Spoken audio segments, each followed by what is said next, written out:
Oh, hello everyone and welcome back to the channel again. It's me, Brandon, obviously.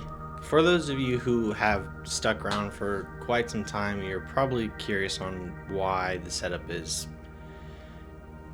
different. Ever since I started this channel, I've always talked about doing more than just gaming. And don't get me wrong, I love playing games on this channel and I will continue to play games on this channel. I don't want this to only be a gaming channel, and I want there to be some kind of variety. And I also want an excuse to get back into something that I truly care about, which is art. I've been talking about doing art on this channel for quite some time now, literally since the first video that I've ever made. Art's been a part of my life for a long time now, my whole life. And unfortunately, I've kind of fallen off the horse a little bit, a lot of it when it comes to art. I've dabbled here and there, but never fell through with any project that I started. Didn't really have the motivation to just start.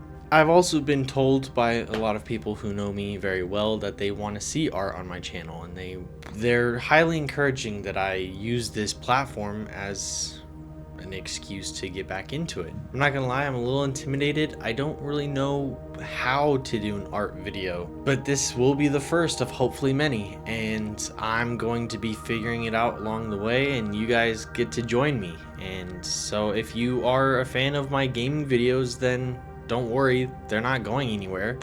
But if you are a fan of my art, if you've seen it before, or if you're curious after this video of how far it can go, then great. I will say I'm not a super big artist. My art doesn't have that wow factor that a lot of artists have, where it's like a masterpiece. My art is very simplified. It's on a smaller scale, but art is art, right? Anyways, without further ado, let's begin. As of recording this video, I was trying to figure out who and what to draw for this video. Around this time, it was when Superman just came out, the new James Gunn Superman movie with David Cornsweet, which was a really good movie, by the way. So Aaron and I just saw that, and around the corner of this time was the new Fantastic Four movie. So I thought, why not draw something that was relevant, which would be something of one of the two. And I brainstormed some ideas, and it initially came down to me wanting to draw something that was kind of inspirational and hopeful, like Superman, like something that kind of vibe that he gives off. But I wanted to draw something a little bit more complex than just an average man, which sure, there's plenty of things you could draw with Superman, but I was kind of just wanting to get back into it and maybe doing something that kind of tested my capabilities of getting back into the game after so long. So I chose none other than Ben Grimm, and I was trying to come up with something that, as you can see here, multiple stances of something a little more dynamic, of Ben Grimm maybe being looked at from up above, and maybe there's a big spray painted 4 below him, which was a cool idea. And then I came up with something that was a little more dynamic and kind of old school comic booky, with him like coming into the picture, maybe through some rubble. But I think I started to lose the kind of tone I was going for, or wanted to go for. So I started to go with something that you typically see in a Superman cover or a Superman scene, where Superman is known for being embraced by civilians or children or what have you. And I thought that Ben Grimm could still have that same feeling of being welcomed by the community, because we all know that, well, if you don't know, Ben Grimm has a lot of self-conscious issues and an image issue because of him no longer looking like a normal person. But just because he doesn't look like a normal person doesn't mean he can't be that inspiration, that symbol of hope that Superman can be. I even came up with this idea of mixing the two characters in a way to where it would still be Ben Grimm and everything, but there would be a painted Superman symbol on his chest, just for the sake of kind of throwing in that nod that this is coming out around the same time as the Superman. But after I settled on an initial stance, I started going in to the official art book and started on the actual picture itself, which Of course, I went in with, I don't know what they're called, those blue pencils. It's not like a blue coloring pencil, but it's like a tracing pencil. It's what you kind of put like a foundation of before going in and putting in the official lead pencil or a pen or whatever you want to use it afterwards. As you can tell, I've put down like the base, well, a basic foundation for Ben. It's obviously super squirrely right now. Squirrely? Squibbly? Whatever. It's messy, but I like messy personally. With the blue pencil thingy, you're not really gonna see this. Also, excuse my hands. They're kind of gross. I got a bad sunburn and I'm paying the consequences for it. Anyways, I don't want to put in too much work into him right now. I kind of want to put some emphasis on the children that will be in the picture as well. So maybe I'll even just take a break from Ben as I start to add more lines to him. Because I don't want to put in so much effort into him and then half-ass the kids. I want to make sure that they have just as much detail. So I might even put in my energy and efforts right now into the children so that they are properly attended to. In my head, this makes sense. Just work with me here. So I did kind of sketch out a little bit of him based on the initial concept art, but I didn't really account for his size and how much of the page he's going to be taking up, and it got to the point where I was going to be cutting off one of the children's, like the one on his shoulder or the one in his hand, and I wanted to get all of it, so I had to basically start over. I had to erase what very little progress that I made. Obviously I'm speeding up a little bit, just because if we were doing this in real time, this video would take forever. But as you can see, I'm putting down very loose circles and shapes just to give myself an idea of where things are going to be placed, where Ben's going to be looking. So I put these little like tractor beam looking lines based on where Ben's going to be looking. It's very messy. The positioning stage and the sketching phase are very messy, but it's okay. I think it adds on to the image itself, but you want to give yourself that room to be messy so that because when you're drawing, you see the image. It might look odd to other people, but you, in the process, you see where it's going. And sometimes you want to make purposeful mistakes so that you can see what you do and don't like. So sometimes you'll maybe even see someone draw multiple arms because they're trying to figure out which one they want to actually go with. So now I've got like a basic frame for Ben Grimm, and as discussed, I'm starting to work on the children because I want to be able to put in effort into other characters in the picture before putting all of my attention into Ben. Sometimes in the past I've drawn pictures with multiple characters or maybe like side characters, and sometimes I put so much effort and energy into the main course of the picture. When it came to the side stuff, I half-assed it just for the sake of finishing the picture. But sometimes if I start on the things that aren't as in focus or aren't as complex, then sometimes I put in equal or even more energy into said things so that when I get to the main course, I'm able to even out the odds, if any of that makes sense. Also, when it comes to drawing children, it's very difficult drawing a child, surprisingly, especially when you're so used to drawing adults and adult anatomy. Sometimes when it comes to drawing children, especially if they're minimized in a picture, then you start to kind of rather put in some of the habits of putting in adult-like features, or you just don't really understand proportions. But when it came to drawing the children, I didn't have anything specific in mind. I kind of just wanted to make sure that everything looked clean enough and proportionate enough to where you can tell they're children, and added certain features to make sure that you can understand that they're children. Like sometimes kids' ears stick out a little further when they're younger, and then they balance out when they get older. So I gave the kid in Ben's hand ears that kind of stuck out, and his beanie's kind of pushing it down, giving him kind of like a dorky vibe. And as far as clothing goes, I kind of went with a more winter focused style, like, you know, maybe it's snowing in New York, and I just feel like winter is a very hopeful type of season, because, you know, there's Christmas, and it's that type of year where there's a lot of joy and cheer and hope in the year.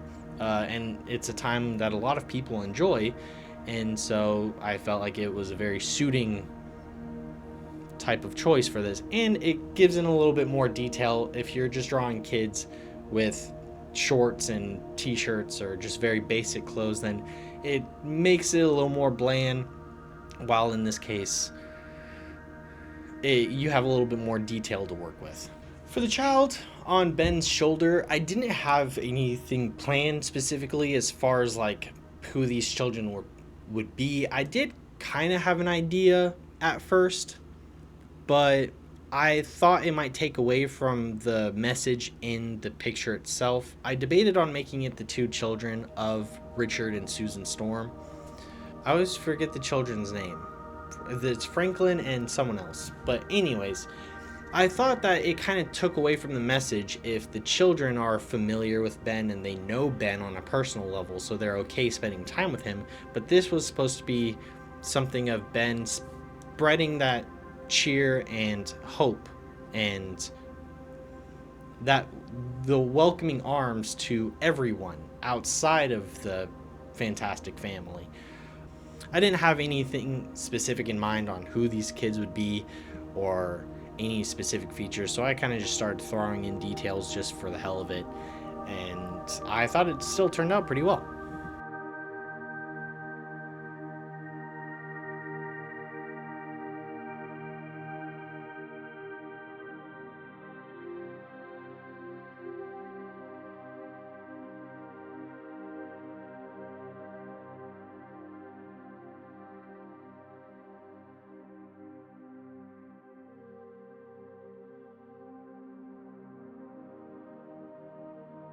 So we're finally getting into it. Ben is now being worked on. I feel pretty confident and satisfied with how the kids look. I think I go back in later on to make some adjustments, but Ben is going to take a lot of effort and a lot of wrist power. So I'm going in and I'm starting to work on Ben. As inspiration, I used a lot of different references, but I primarily used a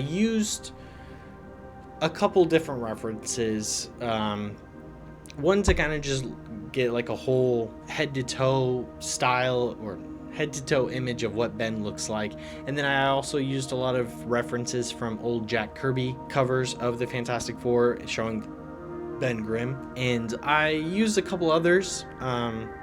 Not for long, just to get small ideas, but enough to where I knew if there's anything specific to use for his like style and characteristics to make sure that they stay there. But then the rest I wanted to have it be my own and not be too much of a reference from older versions of Ben Grimm.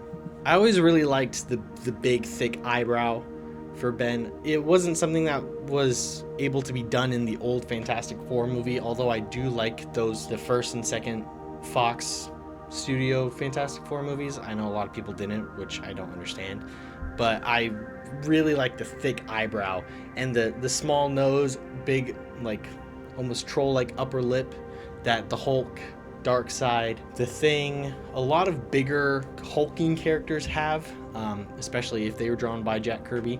They have that big upper lip and really small noses. I don't know why, that's a very satisfying look. And Ben's also known for having this big, thick, bulkhead-like jaw.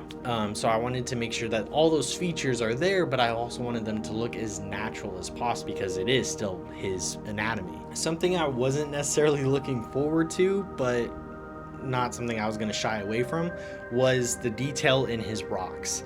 And I've tried to look at how other artists do it, because I know that when you're a comic book artist, you have to find a way to make things look good but you have to be able to draw things fast enough to where it doesn't take away from the quality, but you can still draw it fast enough to meet deadlines.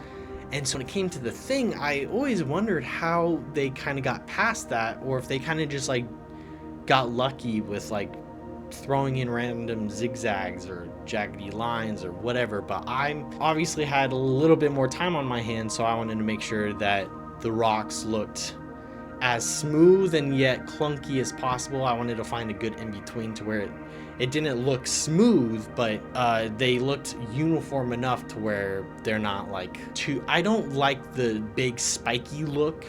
Like I like Marvel Rivals Ben Grimm, but that's not my idea of what he should look like. I like the more traditional smooth silhouette rocks. I don't like it being jaggedy or pointy or protruding too much.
So I'm doing stuff on the side, so I'm trying to jump back and forth between this and those chores. My camera was off for a little bit. While it was off, I kind of just wanted to fill in some more areas and make some adjustments. Also, I don't know if I apologized already, but if you hear fans in the background, I apologize sincerely.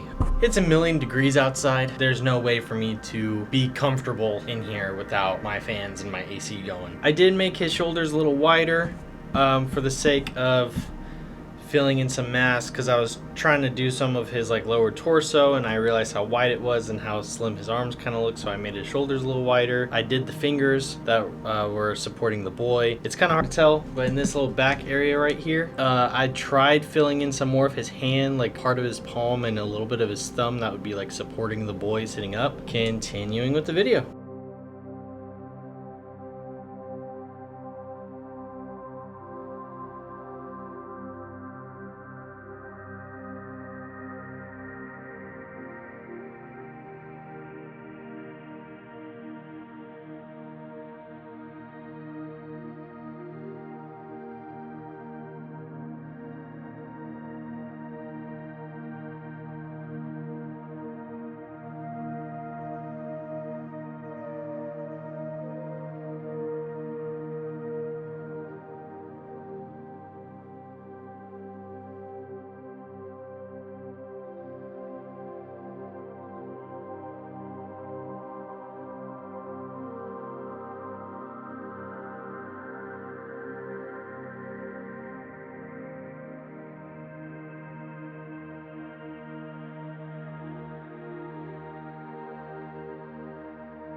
Alright, so I think I got a pretty good foundation down for what I want to do, or at least, you know, for the picture in total, and we get a good gist of what I'm going for.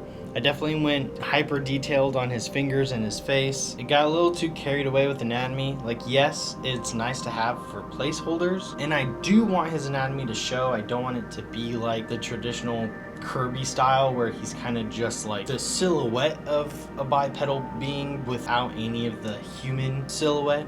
I guess. I don't know. Keeping the muscle. Some might be adjusted, some might be dialed back just for the sake of adding the more important detail, which is the rock. But yeah, so foundation's down. Now for details. For some of the bigger areas of shading, at least when it comes to my sketching phases, I use this certain lead pencil thing. I don't know what it's called.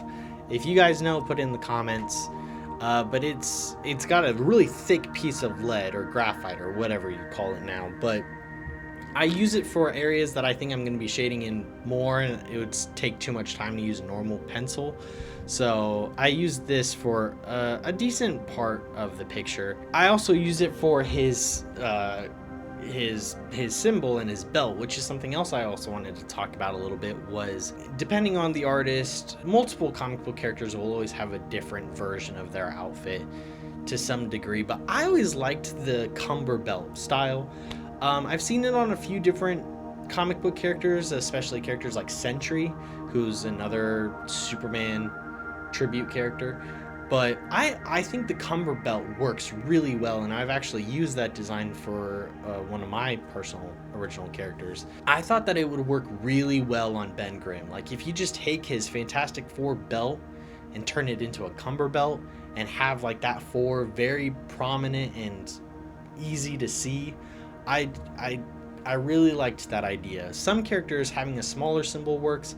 Some of characters having a big symbol works. I think Superman having a symbol that covers his chest, or even Batman, I think it works really well. Ben obviously having it on his chest would require him to have like some kind of shirt or something that covers his torso. I think he looks better topless. But to show off that four, I thought it would look really cool if it covered a majority of his belly or his like lower torso area by making it big. So I mean, as you can tell, it's the same size as his head. So as mentioned before, I obviously come back to the children at some point, and I kind of just add in some more details, or maybe if I catch something along the way that I kind of find a little funky, I make some adjustments. Because also, I don't have it set up yet or anything to do it with, but usually I like to look at my pictures like straight on. But when I was drawing this picture, it's on a flat surface and I'm looking at it kind of at an angle. So some things that might look proportionate to me from that angle, if you look at it head on or like how this camera's facing, you'll notice that some things are kind of out of place. So I make sure to look at that correctly and make those set adjustments. As you can tell, I go back and forth a lot, but I need to start working on his rocks and make sure that I get those down. Because that's going to take a lot of time, so I need to make sure to really spend as much time on that as possible. Because you don't want to like just go in and start throwing in lines. It might not look the way you intend to it, because he is rock, so it has to look like rock. If I just throw in lines, it could come off looking like something else, but I need to make sure that it looks like stone. Sometimes a good hack is to do a splitting effect, kind of like giving off like cracks.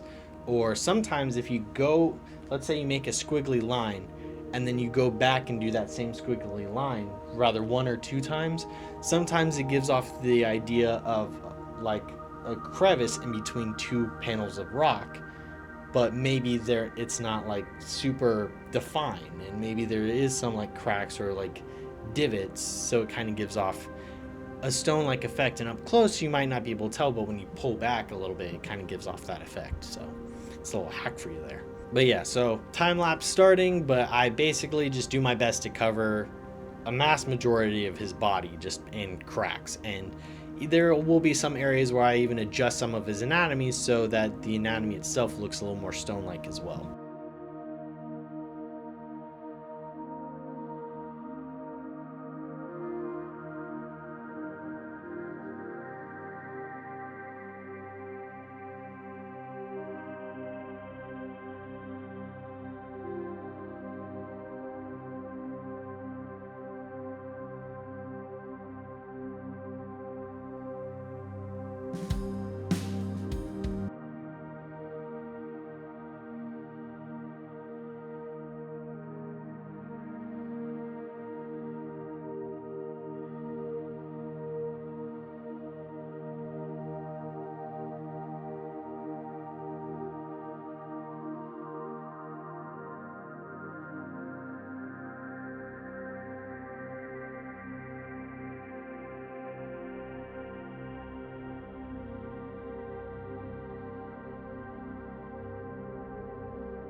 Something else that I didn't really account for was the lighting. I usually take a very similar approach to lighting with my pictures, more just out of habit. Um, but I chose an upper right type lighting effect, and it's pretty heavy light too. So as you can see, the shadows start to get bigger and bigger as you go further down to the bottom left. And I wanted to show that off by shading his arm completely. Um, I think I could have gone with his arm a little maybe lighter on the shadow as I end up doing, but in a way, some decisions in my head make more sense in the moment, or sometimes they just make sense with a particular picture. So, although it could be argued, it still feels justified enough to leave it alone. And there's just some battles you need to pick and choose and wonder, is it worth going back and fixing, or can it work the way it is? It sounds very half-assed, but I promise that's not how I mean for it to come off.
So, because I kind of figured out what I was doing wrong with my camera, I made the mistake of filming it vertically the entire time instead of horizontally. But I go back and fix it. I go back in, touch up some areas, especially around his like silhouette and his frame, just to make sure that certain parts bulge out a little bit more to look more like stone, and so that it's not super clean and smooth. But as you can tell, there's still some areas that I will definitely be going back into to fix, especially with using different sizes of lead, because I use thin ones like 0.3 and 0.5 for a majority of the time, but sometimes I'll use thicker ones or thinner ones and go back and use different sizes for different size shading or cracks in the stone, or different line work for different material it can go on. Like bordering would use a thicker one, but more defined details like facial features would use a thinner one. So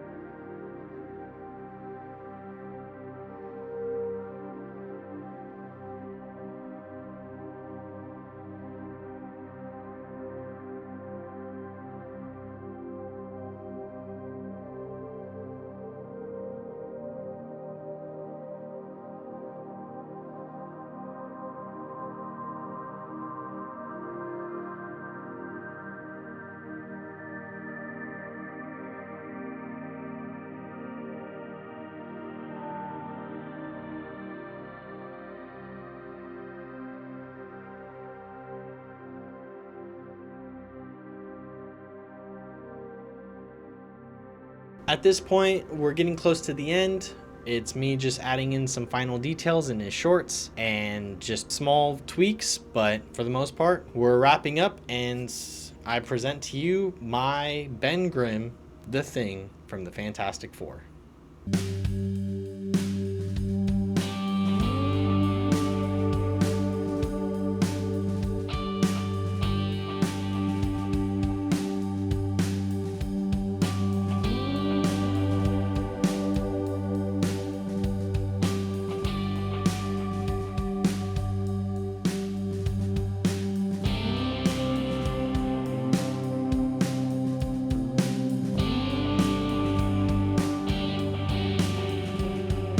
I hope you guys enjoyed this video. It's the first of hopefully many. Please make sure to like, comment, subscribe. It really helps out the channel. Please ring that notification bell so you can see when all my other videos are coming out. If you guys have any ideas for the next game that I play or picture that I draw, please let me know. I still have some stuff lined up, fresh in the noggin, but until next time, adios, farewell. I love you guys. See you in the next one.